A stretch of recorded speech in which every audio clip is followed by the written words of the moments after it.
First, I will declare a national emergency at our southern border. Estamos de vuelta. Tras la toma de posesión del presidente de los Estados Unidos, Donald Trump, ha trascendido que decretará emergencia nacional en la frontera con México y promete deportar a millones de personas.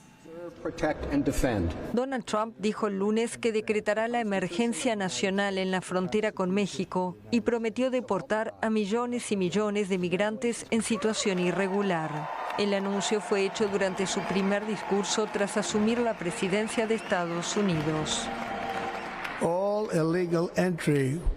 Toda entrada ilegal será frenada de inmediato y comenzaremos el proceso de devolver a millones y millones de extranjeros criminales a los lugares de donde vinieron.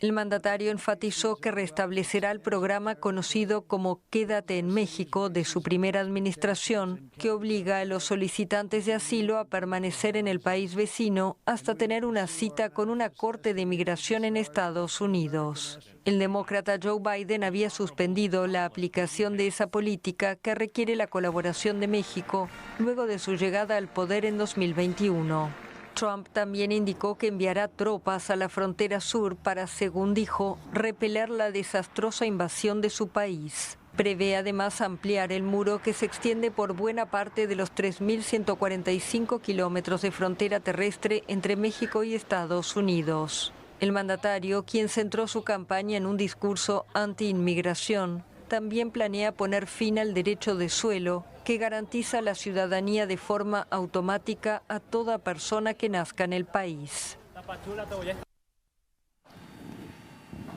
Es importante conocer y detallar cuál es el panorama migratorio y qué es lo que se espera para las próximas horas tras estas decisiones que ya han sido anunciadas por el gobierno nuevo de los Estados Unidos. Para conversar en relación a este tema nos acompaña el licenciado Fernando Castro, experto en temas migratorios, a quien le doy la cordial bienvenida esta noche. Licenciado, un gusto. Igualmente, Alejandra, qué gusto saludarle. Gracias por aceptar esta entrevista y por acceder a respondernos y también contarnos un poco sobre cuáles son las proyecciones y qué se esperan tras estas decisiones que está tomando el presidente Donald Trump. Bueno, recordemos que Donald Trump desde el inicio de la campaña ofreció un tema muy duro y sobre todo de lo que eran redadas y deportaciones masivas. Mucha gente no creyó en esta situación, lamentablemente no se tenía y no se tienen los planes de acción y de contingencia que debieron haberse planificado para de ganar los demócratas o los republicanos, y sobre todo el caso de mencionar tanto las deportaciones, en el sentido de que hay más de 1.455.000 personas que están con un registro de no detenidos de ICE, con expedientes con órdenes finales de deportación, dentro de los cuales está Guatemala con más de 253.413 personas.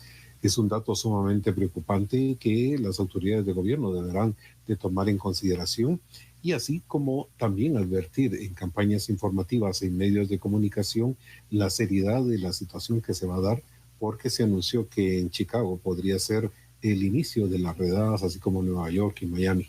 Chicago, por ser una ciudad que se ha declarado santuario, y en ese sentido, o sea, habría que advertir en una forma masiva de que las personas conozcan cuáles son sus derechos y prepararse en un momento determinado en redadas que puedan llegar tanto a sus casas como a los centros de trabajo o detenerlos en la vía pública.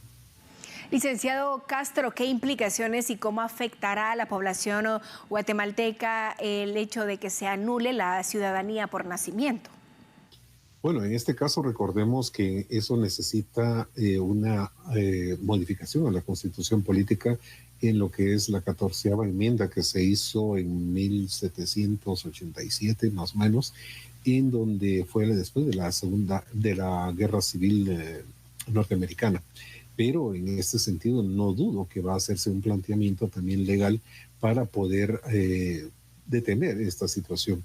Pero recordemos que en el caso de Donald Trump, pues tiene tanto el Senado y la Cámara de Representantes con mayoría. En el Senado tiene 54 miembros y solo necesitaría 6 personas demócratas para poder aprobar esa enmienda. Es una posibilidad que se puede dar, pero que no dudo va a tener implicaciones legales hasta llegar a la Corte Suprema de Justicia. Licenciado, hablemos de lo que se espera a corto plazo, que son las deportaciones masivas que ya han sido anunciadas.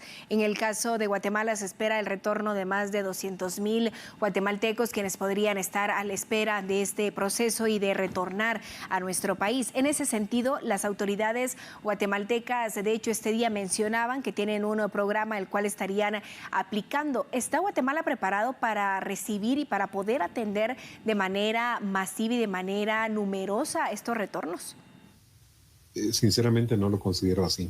Recordemos que el principal problema que tiene Guatemala es la falta de generación de empleo y desarrollo, y el hecho de que por eso están migrando las personas. También la irresponsabilidad que han tenido los anteriores gobiernos de no generar el desarrollo necesario y sobre todo en ese sentido arraigar a la persona por la falta de empleo. En esta situación, el hecho de tener que recibir un mayor número de inmigrantes retornados, que podría ser la vía de México por la vía terrestre auspiciado por Estados Unidos, eso implicaría tener un mayor flujo de recepción en lo que es la frontera de México con Guatemala. Es una situación sumamente complicada porque también en este caso habrá que ver lo que son albergues, alimentación, servicios sanitarios, lo que es atención médica, seguridad, transportación para lugares determinados, porque la gente, muchas de ellas, pueden venir sin dinero y sin situaciones de cómo poder movilizarse. Es una situación muy compleja y en este caso, pues obviamente Guatemala no está preparado. Una de las recomendaciones que he dado es que el Consejo Nacional de Atención al Migrante tiene más de 64 millones y que se le podría trasladar más del 50% de los fondos a lo que es la Cancillería guatemalteca, que su presidente es el propio ministro de Relaciones Exteriores, y con ello poder solventar en una parte para poder atender a la población inmigrante retornada. Pero hay que enfatizar que estos más de 253,000 guatemaltecos son única y exclusivamente los que están con una orden final de deportación. A eso hay que agregarle también los que sean beneficiarios en un momento determinado de parole humanitario, o sea, y de aplicación de CBP One. O sea, es un número muy grande, y dentro de ya un número totalizado, pues son más de 3.110.000 personas que son beneficiados de los diferentes programas de todas nacionalidades.